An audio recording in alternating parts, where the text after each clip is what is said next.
All right. Well, good morning, everybody. This is Jack Zemlicka, managing editor for Precision Farming Dealer, and welcome again to our latest webinar. This morning's event is brought to you and other pre-registrants free, courtesy of Ram Mounts.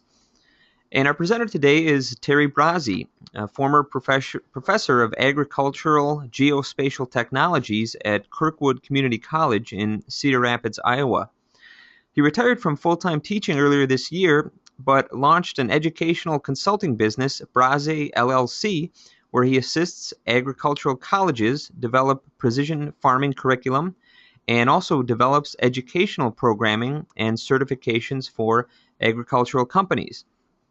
In today's live webinar event, Terry will share his experience-based advice on how dealers can initiate and leverage precision farming partnerships with colleges and universities to develop a pipeline of precision specialists. With that, I think we're ready to roll here. Thanks again for joining us this morning. We'll now turn over the controls to Terry Brazzi to begin his presentation. Hey there, Terry. Hi, Jack. Thanks for the introduction. Enjoy doing these. Always enjoy speaking to a group of industry people on this type of subject because it is a pretty important topic. It's one that I think people recognize the need for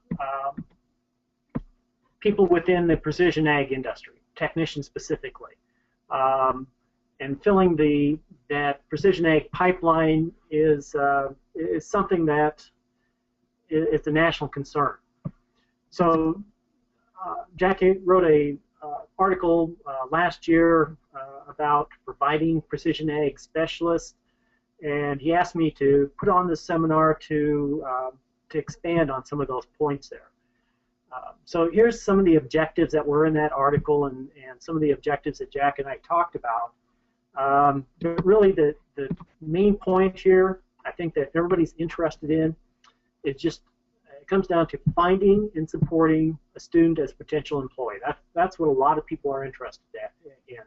And as an instructor at Kirkwood, I would receive a lot of calls, a lot of people looking for, I need one of your students. I need somebody to help with this precision ag business. We're planning on expanding. We need somebody to do the installs. We need our customers need somebody for support. And so a lot of the focus of the article, and this is going to be toward that end. How do you, when do you find somebody? And the reason I put that as main point is because I would get calls from people that want somebody right now. In other words, they next week they have a lot of planters to put together, a lot of technology, variable rate, electric clutches to be installed, and they need somebody right now. And that is very difficult to try to provide, because as my students mature, get through the program and graduate, most of them already have jobs by the time they graduate. In fact, the good ones have 2 or 3 job offers, and they're trying to decide between them. So to call up and say, I need somebody next week, it's probably not going to happen. So it's more of a longer-term solution. How to find? I think there's a lot of techniques, a lot of strategies out there, and some of these are going to be some standard ones, but hopefully what I'll provide is I've got some specific favors, some things that I think are more effective for finding a student, finding an employee. And then how do you support that person? How do you maintain a relationship with that student, with that potential employee, and to build them up into your business? First of all, I think Jack and I talked a little bit about wanting to present some basic knowledge and skills, and this is from my perspective, but also from talking with industry people, putting on other sessions, and hearing from employers what they want. And of course, there's the technical skills. And the technical skills, what we're talking about is, first of all, of course, the agronomy. Agronomic knowledge is necessary in all precision ag skills. And even if it's a dealership working on installing the hardware, the equipment, you know, I think those students still need to have a basic understanding of agriculture and agronomy, because that's going to be the end result. They are going to be helping the customer produce that crop. And so they have to have a basic understanding of it. And then, of course, there's software, the RTK, GPS, telemetry, wireless data, spatial analysis, robotics, sensors. You know, there's a lot of technical knowledge out there. And when you start trying to find a student or find a potential employee, students or the students that graduate from the programs typically have one or two areas that they are specialize in or especially good in. They have a natural talent for. But what the college needs to do is expand that and make sure that that student is well-rounded on the technical side. Second most important knowledge skill is communications. The students have to be able to oral communication, be able to speak with customers fluently. They have to be able to write, do technical writing, business letters, reports, and then the nonverbal communication. A lot of my students are asked to give presentations, and so all of those fit into communications. And I kind of like this one graphic here. This guy right here looks like the customer is kind of a little bit upset with him, but this guy at the counter is just kind of taking it all in. So I think that's all part of the communications, being able to relate to the customer.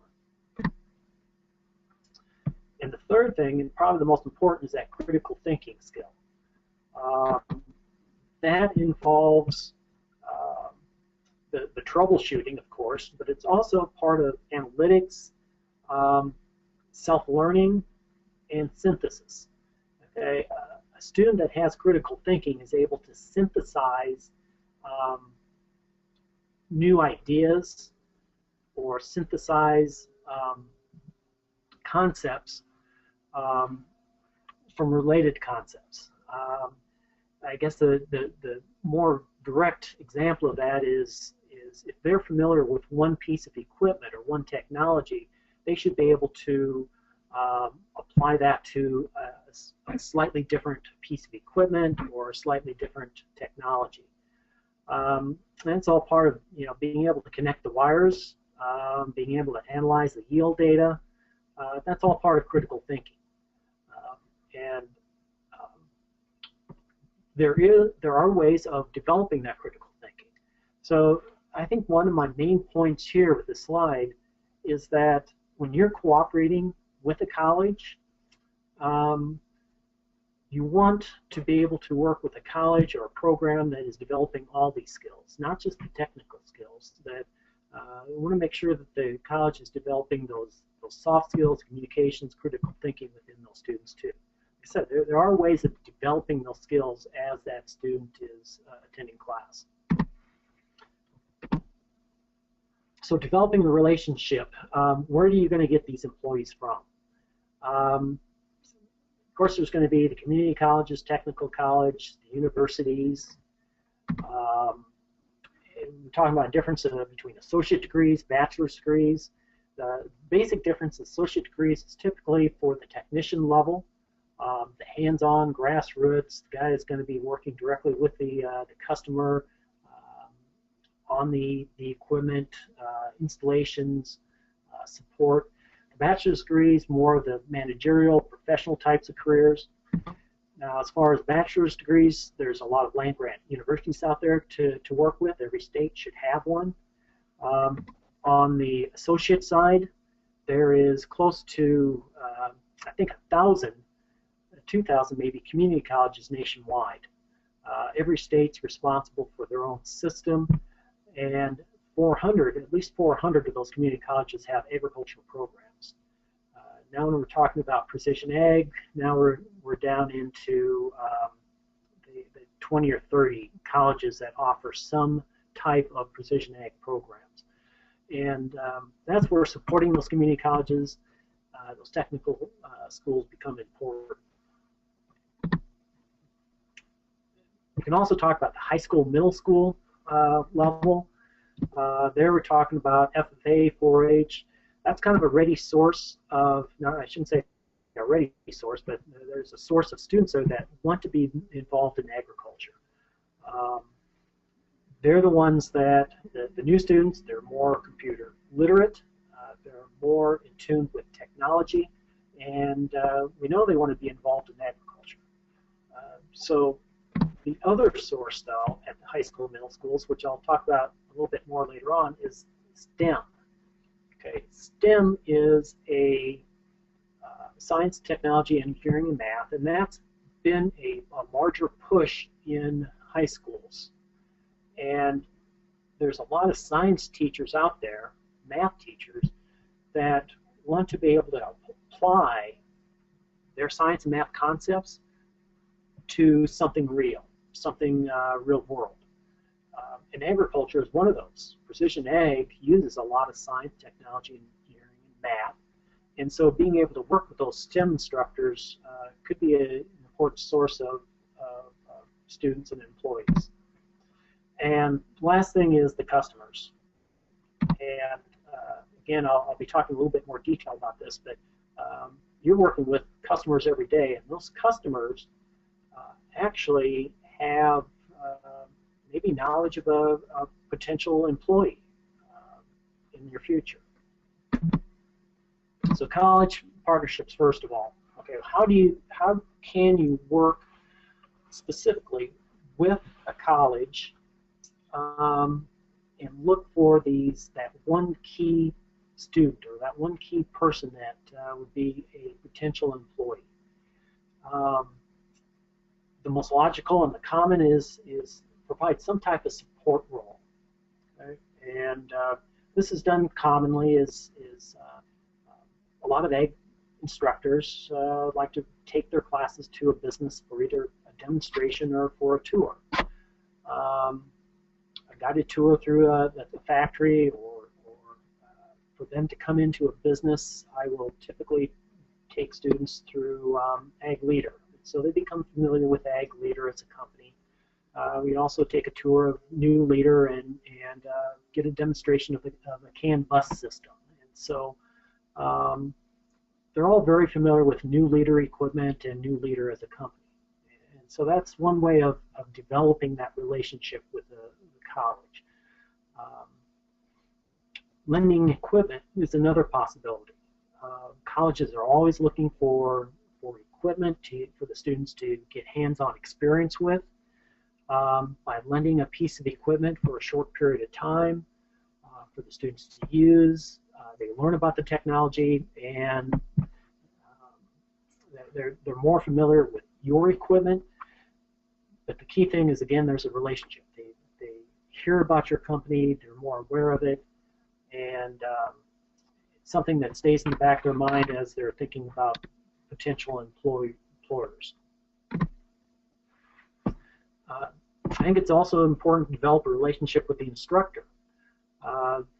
And other than, again, serving as a speaker or inviting him to your business for demonstrations, advisory boards are very important. Advisory boards is important to the instructor because too often colleges will develop programs based on the instructor's expertise. What the instructor thinks is important. He's developing the class material. What needs to be done is that needs to come from industry. The industry needs to tell these technical colleges, okay, here's the skills, competencies, and knowledge that's important for you to teach in your classes. And that's what the advisory board does. They take a look at the program, they look at the coursework, and that does and gives advice on what could be done or what should be done. What's some new emerging technologies? What maybe past students that they've hired from the college? How can that be improved? So again, what you're doing is you're developing a relationship with the instructor. You're seeing what kind of coursework is involved in that college and how well prepared those students are. And they're becoming, colleges and instructors becoming more familiar with you. So when you're calling up about an opening or a position or some type of need for an employee, the instructor is aware of your business also, and maybe some of your needs. Okay. Now that, along with, and I didn't even put the job fair in there. Job fair is another way that you can go visit the college, get some information. What I would recommend, and this is something that I came up with last year, and it worked very well. I got a lot of good comments back from the industry people that did this. They felt it was a little bit different, a little bit innovative, and it put them in front of the students more directly. We simply call them college visits. Now, the specific example I'm going to use is a fall semester on Tuesdays. I had 3 classes. I had a 2-hour precision ag hardware class that met in the morning. And this is a class that the students installed equipment onto a Kinsey planner, to tractors, guidance systems, set up R2K. So it was a lot of the hardware, mechanical side of the business.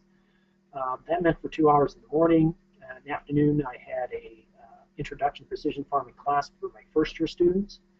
And then I had what's called a leadership class in between them. So what I would do is I would invite these businesses that were most interested in my students. These were businesses that would call me and say, do you have any students available? They've maybe been calling for a couple of years, and finally they say something to the point of, yeah, we've been trying to hire one of your students for several years. We think they're pretty good, but we haven't been able to hire one. And we need additional employees. How do we get one of your students? And really it means getting in front of the students and getting to know them a little bit better. So I would invite those businesses to spend a day, Tuesday specifically, at Kirkwood. They would come for the last half hour of my Precision Ag hardware class, and they would talk about their business and job opportunities and what they have to offer. Okay, so they are able to talk with a group of 20 to 25 second-year students that are going to be graduating within a year. And that sophomore class becomes familiar with them. Then there's a leadership class. They usually come into leadership class and we talk about, again, maybe their business with a slightly different group of students. But also, I would have them talk about personal traits. Each speaker, each business would come in and talk about a different personal trait. For instance, one would talk about, I would ask to talk about integrity. Another one about work ethics. Okay. So not only do they hear about the technology and the business, but they talk. It helps the students develop personally, develop some of those soft skills. And then in the afternoon, the business would stick around and talk to the first half hour of my freshman class. And usually they would talk more about the technology side, something to introduce the technology to the first-year students. And the fourth thing that they would do when they were there that day is they would actually have student interviews, or more or less 15-minute what's called get-to-know meetings. It wouldn't be a true interview, but I would recognize that a lot of these students have never been in an interview before. And for the business people to get to know some more of these students on a personal basis, they didn't really have time for a full hour interview. So we would schedule 15-minute get-to-know meetings. The student would go in front, meet personally with the business representative, spend about 15 minutes answering questions, getting background, getting to know them a little bit better. So the end result of this is that the business would come to the college, develop a relationship with the instructor and with the students. They would be able to present to almost all the students there within the Precision Ag degree program, and they would be able to meet individually with several of them. Again, it was very highly recommended, spoke of by the industry people that came. I think the main point to make here is that the goal is not just to have a presence. Too often at job fairs, speaking engagements, the business rep is in front of the students, so they have a presence. Students recognize that. The goal should be to get to know individual students. You need to develop a relationship with one or two students, get to know them, and continue to communicate with them. Because these students have quite a few options of where they want to go to work. They are probably going to go where they feel most comfortable with, or somebody they know, or somebody they've built a relationship with.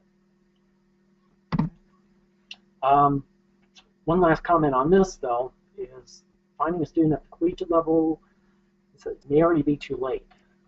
I've got a number of students, and it follows the same pathway, the same idea, where the students may have already developed a relationship with the business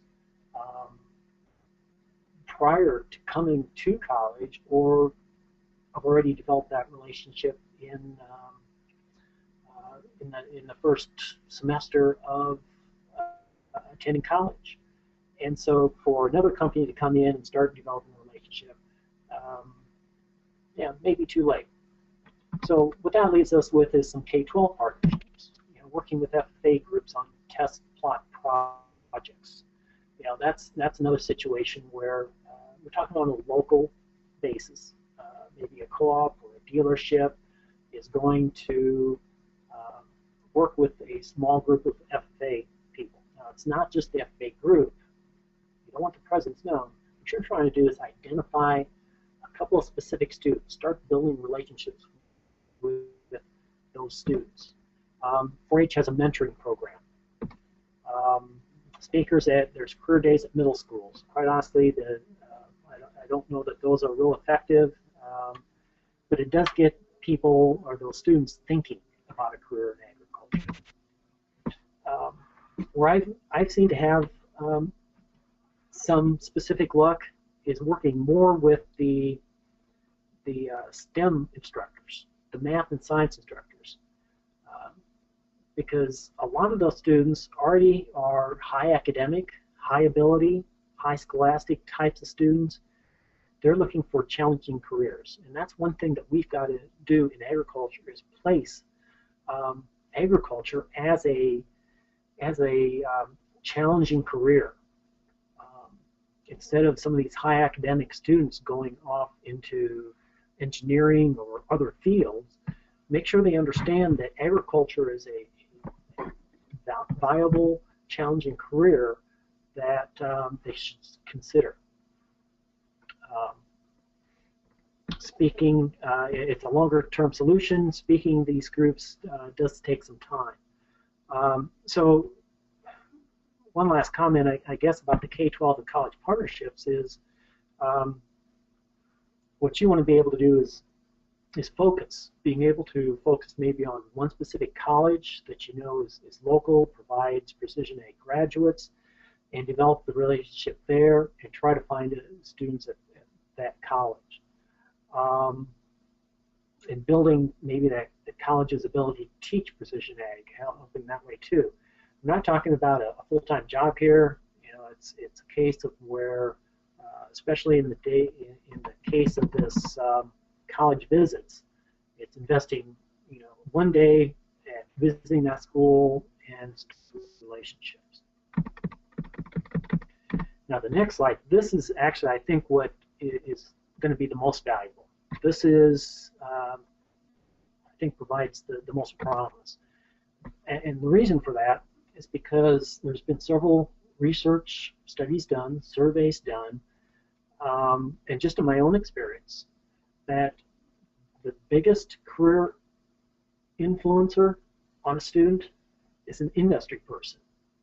Okay, in the past we've had special events for guidance counselors and for ag instructors. The conventional wisdom back a few years ago is that we've got to get these ag instructors to encourage them to go into their students to go into precision ag or come to our college and start this type of career. And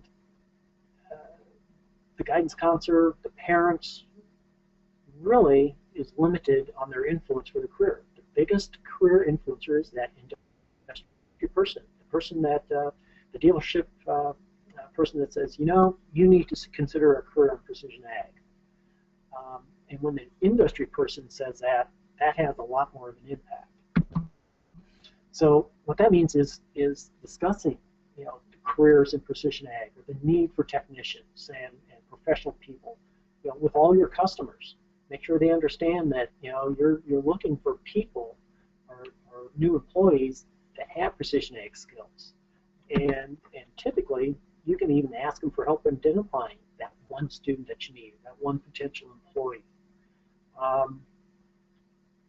The number of students that came into my program at Kirkwood that said that they were there because some former graduate of Kirkwood or some dealership person or some industry person said, you're a bright kid, how'd you like to work in precision ag career? You need to go to Kirkwood, or you can go to school and learn how to do precision ag stuff, and we'd consider hiring you.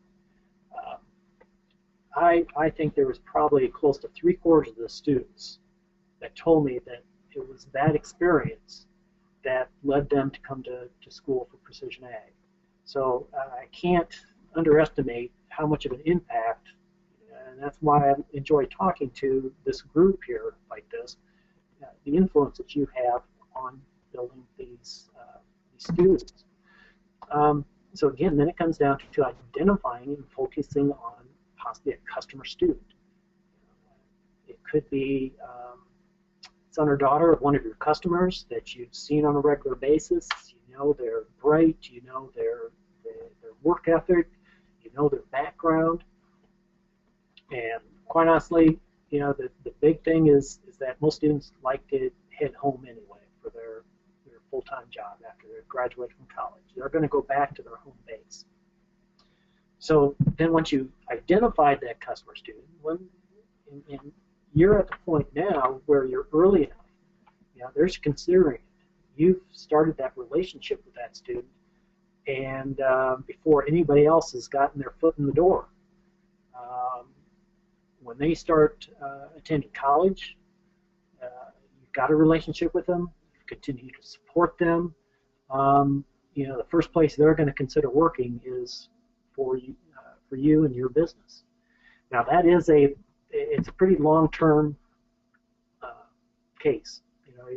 You're looking a couple of years out, but it has the greatest chance of success. And like I said, the number of students that have come into the program at Kirkwood that have already got an idea of where they're going to work is big. They already have a couple of either dealerships or co-ops, and these are the people that encouraged me to come here. So yeah, that's probably where I'm going to go back to. All right. So how do you support these students? They're in college.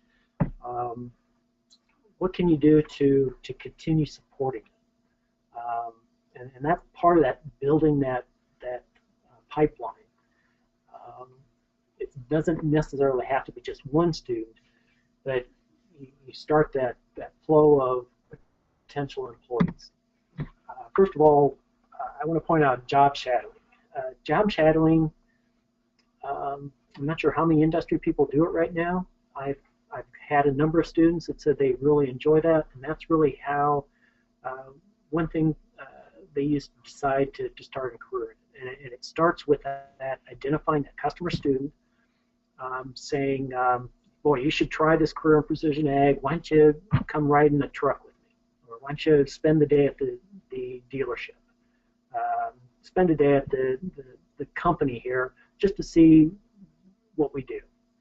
And it really doesn't take too much time. You know, the student follows you around, sees what you do. You've established an interest in what that student's career is, and again, it makes an impression on that student. Recommending and encouraging a college that offers precision ag. That kind of goes back to that skill. If you've got a local college, and I am retired from Kirkwood, so you know I should stop saying just Kirkwood. There's other colleges out there, a lot of colleges that offer precision ag programs, but find a community college that, or technical school that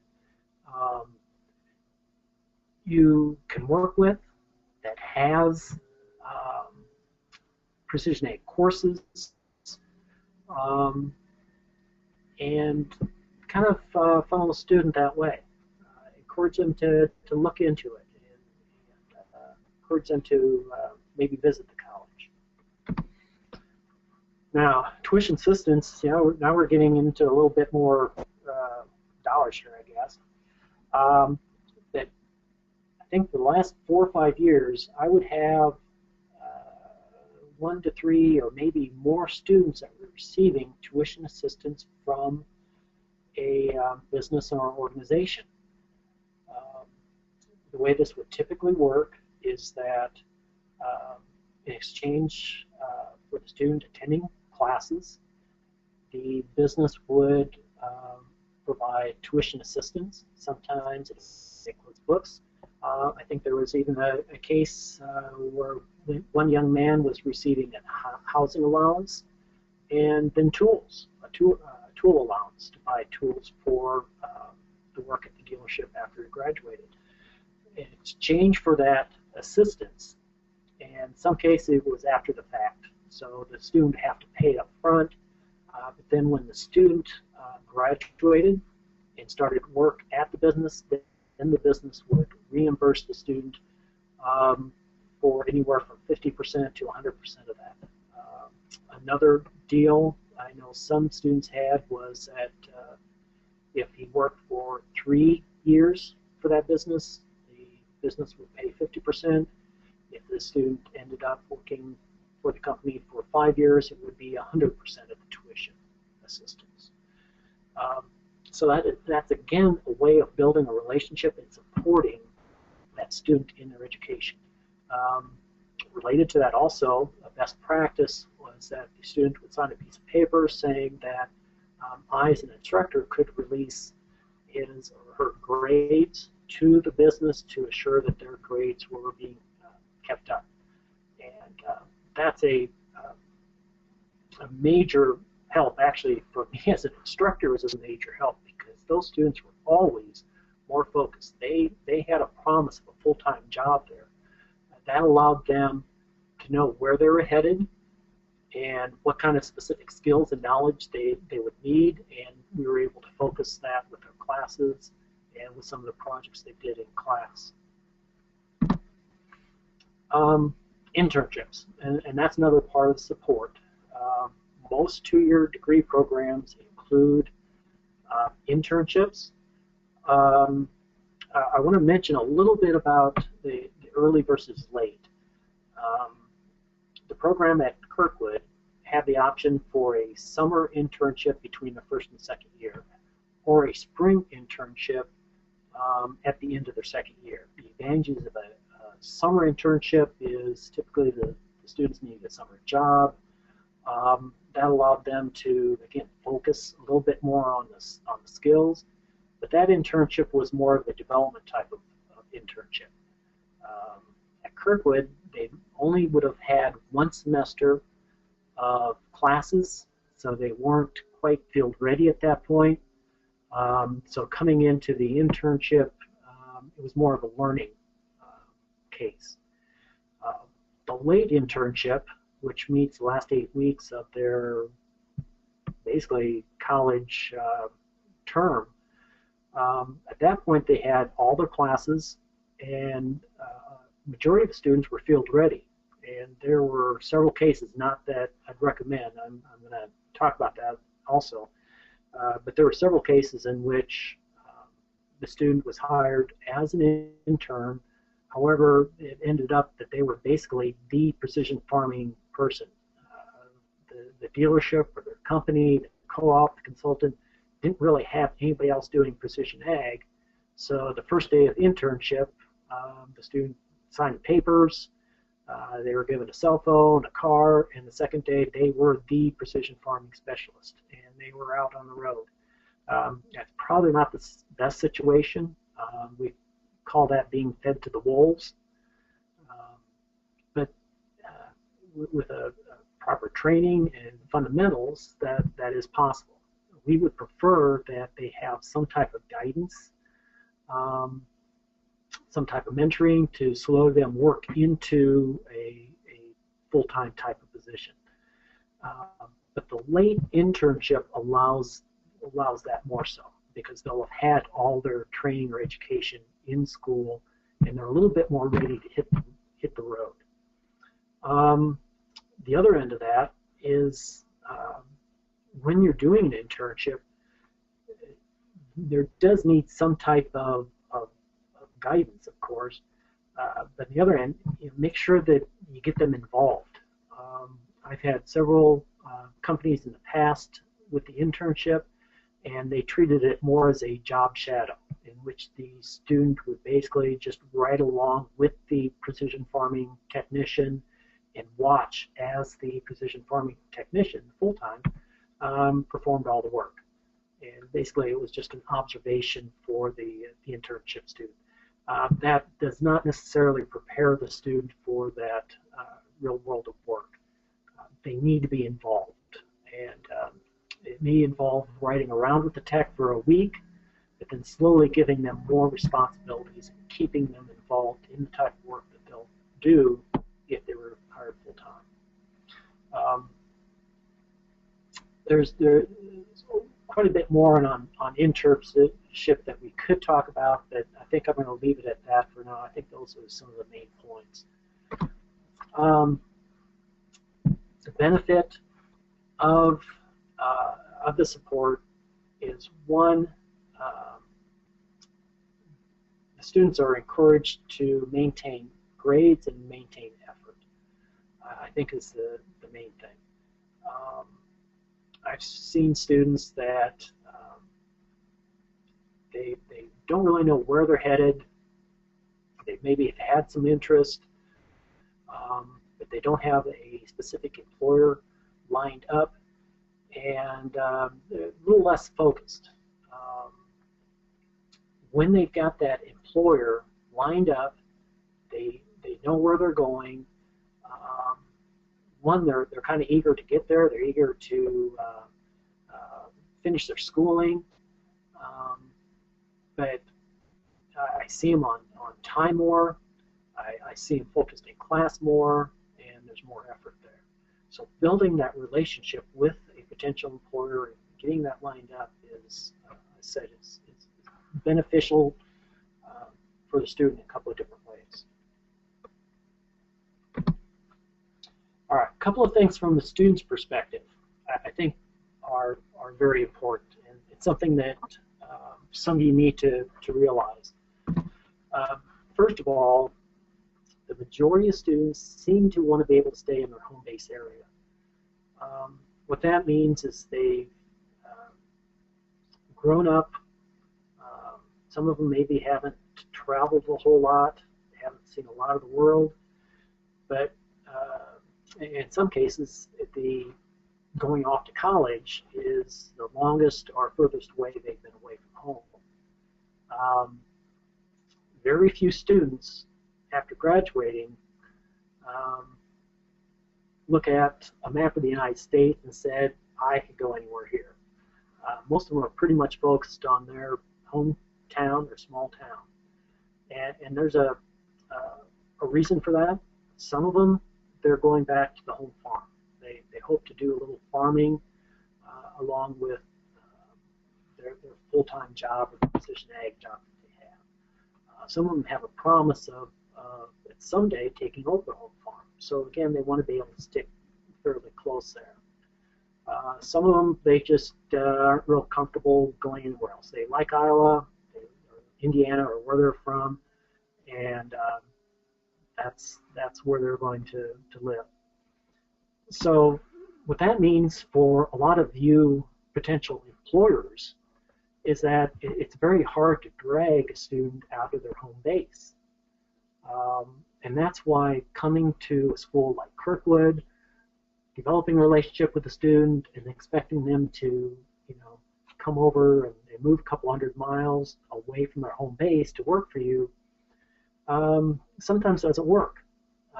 It's very difficult for a student to do.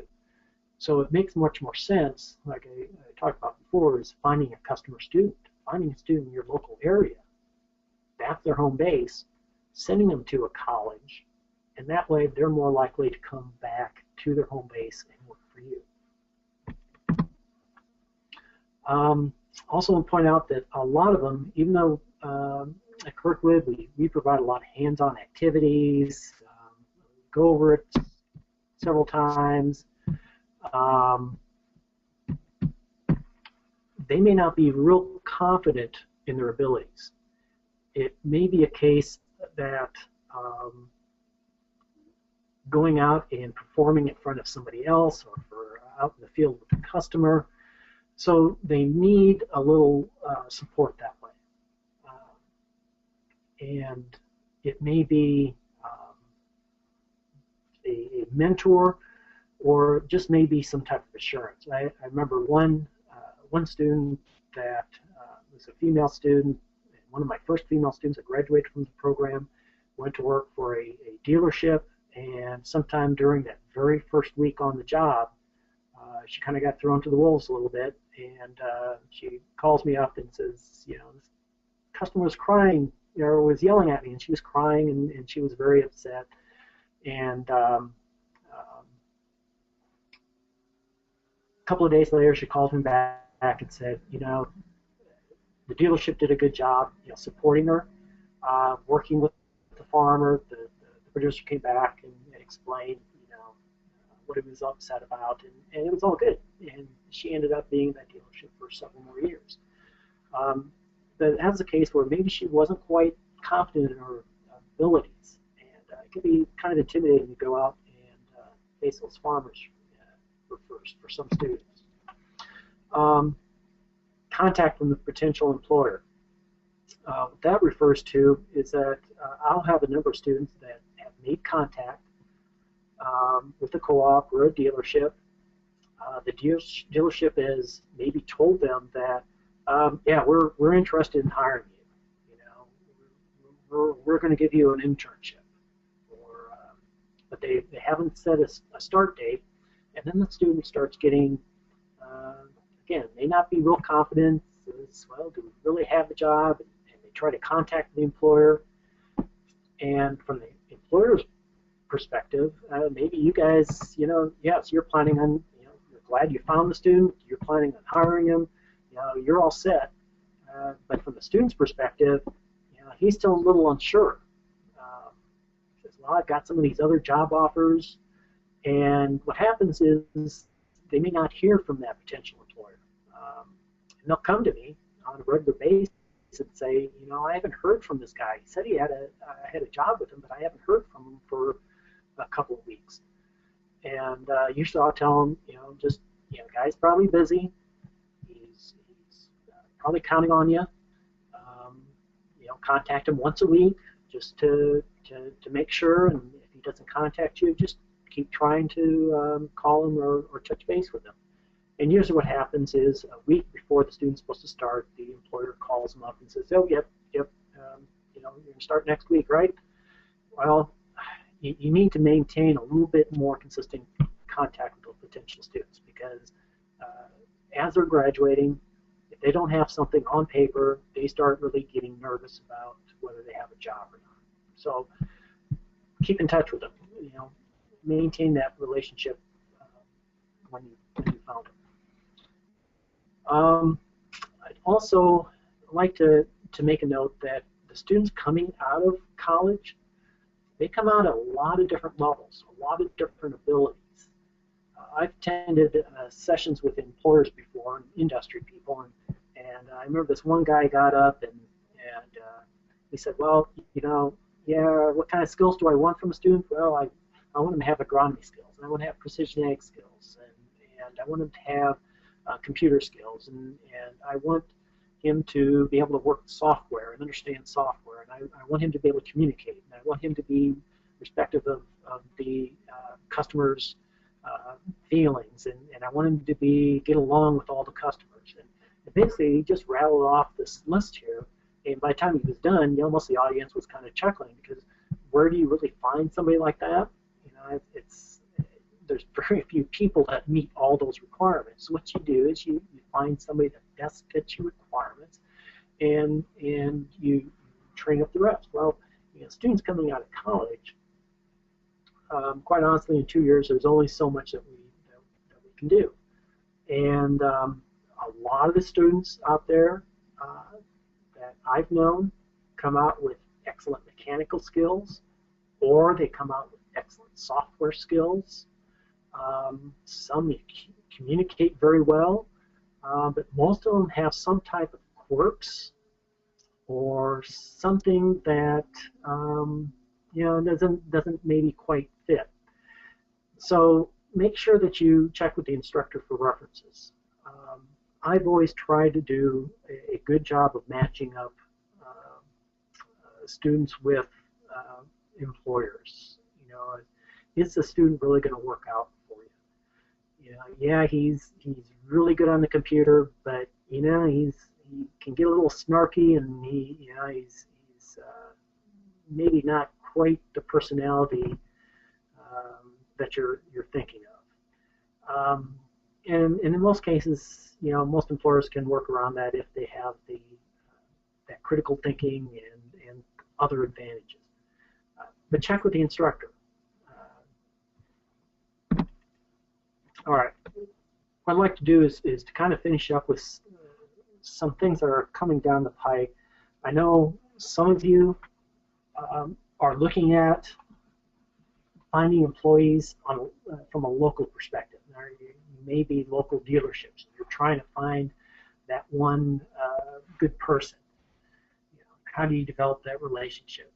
Well, some of you may be on more of a national perspective, though. How do we, our company as a whole, build the capacity to find a group of employees necessary for our overall business? There are some grants and funding sources coming out of the U.S. Labor Department.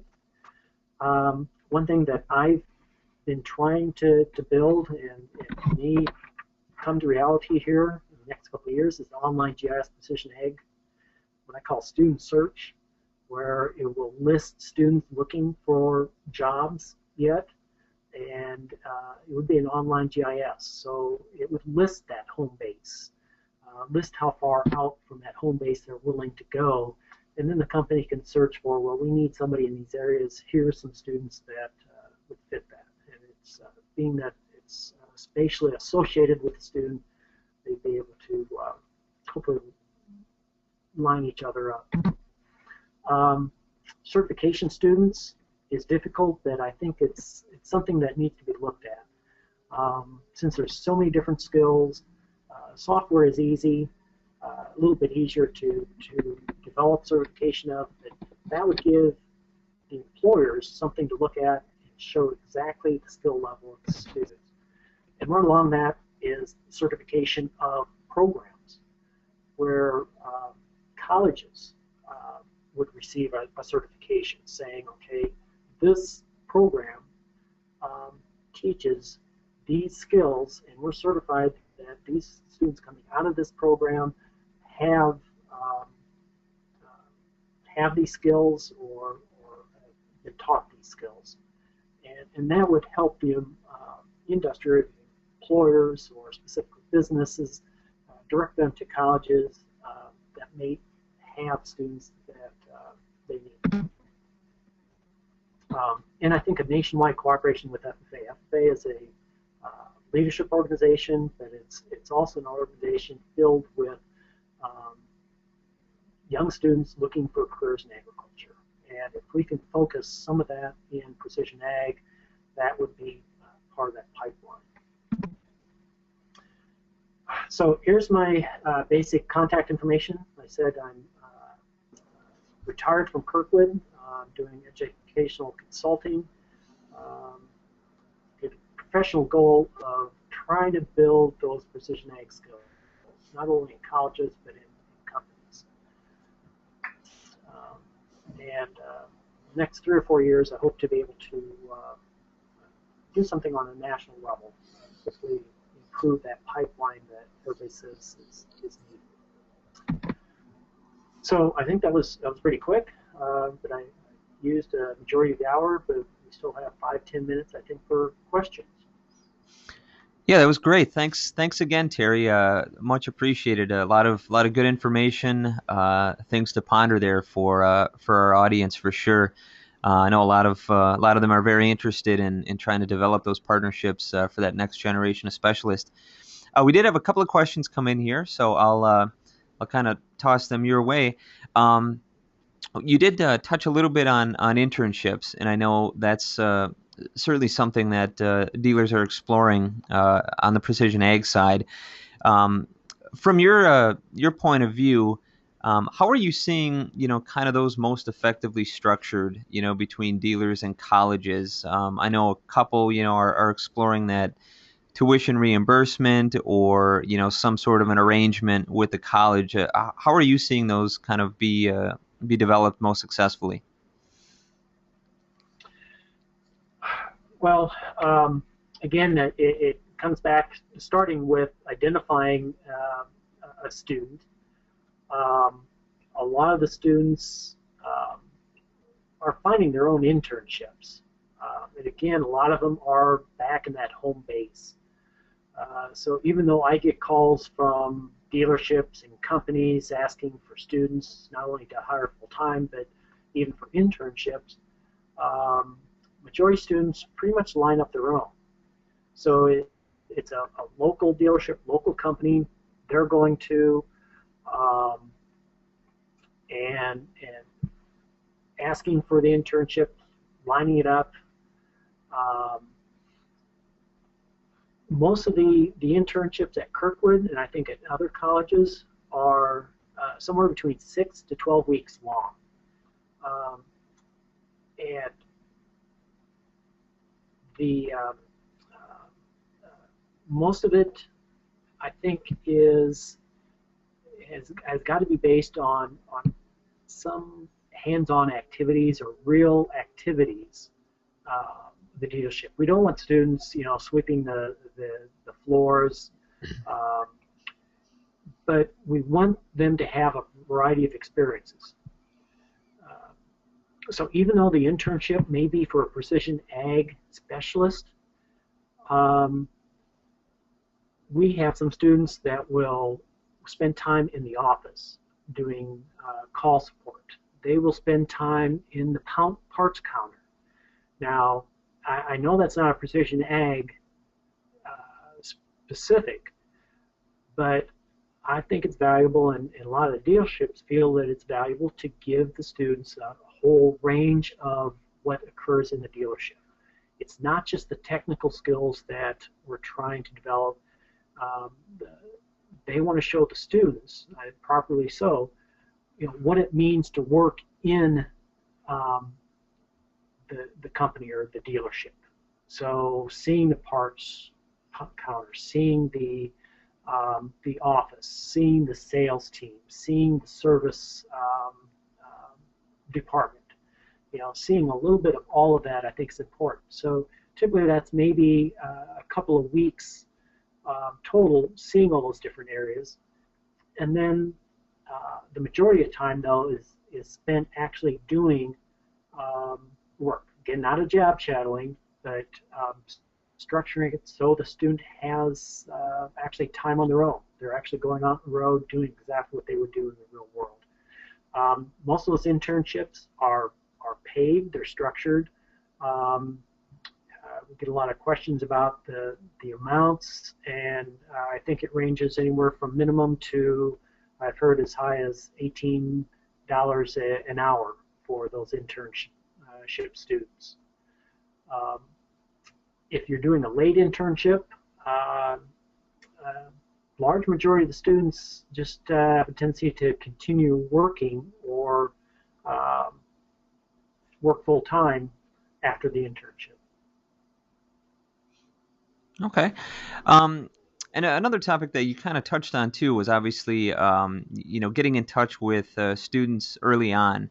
I thought it was interesting you mentioned about, sometimes if you get to them in college, it's almost too late. But one question we had was just if you could maybe provide some context for, the placement of graduates that, you had experience with at Kirkwood, as far as where they were going, what type of jobs they were taking, if these were, dealership roles or going, into more agronomic roles. Where were you finding, most of them heading after they graduated? I would say that there's a pretty even split between what we'd call the dealership option, those students that are going to work for a Deere, Case, Sagco, independent third-party equipment dealer, doing the mechanical or installation or support side.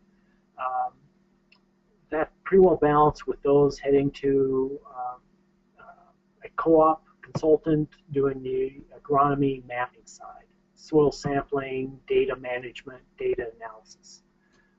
So kind of an even split between those two, with a much smaller percentage going on to a four-year college or going back home. We do have a number of students that they are going through the program specifically to be able to take this technology to the home farm and use it there. Excellent. Well, thank you again, Terry. That's all the time we have today. And just a reminder that today's presentation and audio will be made available on the Precision Farming Dealer website. And make sure to stay tuned through our e-newsletter and daily email updates for upcoming speakers and topics in our Precision webinar series. On behalf of Terry and the folks at Ram Mounts, thank you again for joining us today for this webinar. When you leave today, a short survey about your experience with today's presentation will pop up. Please let us know what you think of the live event, and let us know what topics you'd like to see covered in future webinars. Thanks again. Have a great day.